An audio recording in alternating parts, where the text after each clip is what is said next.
I was the operations officer, so our flight was on that night, and I had troubles. There was a P-47 took off with bomb. We always flew with the fighter bombers, and he took off a little bit ahead of me, and he didn't make it. I don't know what happened to his engine, but there was buildings right on the end of the runway, and he went into it and blew up the whole thing, and of course that was a sight to see, and here I am taking off right behind him. Well, as I get going down the runway, my darn just got about 100 feet in the air, and my prop started running away. Well, I was lucky that it was running away because I still had power, and so I was able to get up, and I feathered the engine, made a U-turn, and came back downwind. I landed. I get down there, and there's a colonel and two generals there waiting to talk to me. They want to know who the operations officer is. I said, I am. Well, they said, we got to talk to you. And so, I said, fine. I said, well, nobody can be in there. Nobody can be in here. This is a special mission, and we got to have complete secrecy. You're the only one that's going to know anything about it.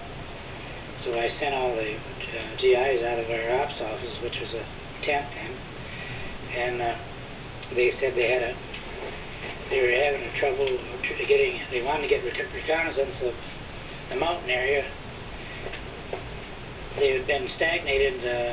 The army had been stagnated, and they wanted to go through this mountain, but it was a pass, and the Germans were in there with big guns, and they were just blazing the dickens out of us. And they tried to get reconnaissance, P-38s, to get up there to get them, and they knocked them out of the sky at high altitude.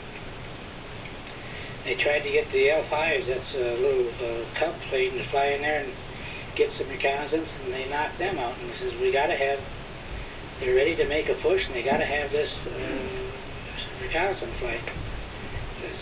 So they wanted a crew, and I said, well, who do you want? They said, well, they wanted me. They were standing there watching me make a single issue lab. He said, we think we ought to like to have you. I said, well, I got to ask the CO, so I had to run to the hospital and ask the CO, and he wouldn't authorize me to do it. And I told him, I was kind of mad because I knew it was a real special effort, and they were depending on us, and I told them I was going to do it anyway. Well, I did. Packed them in. There was two of them behind me, and one behind with what was the mission, Dad? It was a reconnaissance mission flying down low in the valley to pick up. They wanted to pick out and pinpoint the big guns. Why did the generals want to go instead of their lackeys? Well, these guys were, they had been trying to get some information for so long that apparently the big generals told them, you guys get it. You're the ones that are supposed to get it. So that's why they had to get out to get up that night. So we flew in there and with low altitude, and the first time we went around, we could see the guys. It was a real nice moonlit night. Of course, I was busy flying the airplane. I was down below the mountains, right in the valley, and going through all the. They were pinpointing the guys on the map. They had maps, and they were pinpointing all the big guns there, and watching the guys crawl out of their tents. And we only got a little bit of fire the first time around. But the second time around, they really played India. Well, they shot. They were just shooting. One thing about the bow, they couldn't hear us ahead of time. We would be way ahead of the sound because they had mufflers on the exhaust pipes, and they couldn't see us. Did they get you?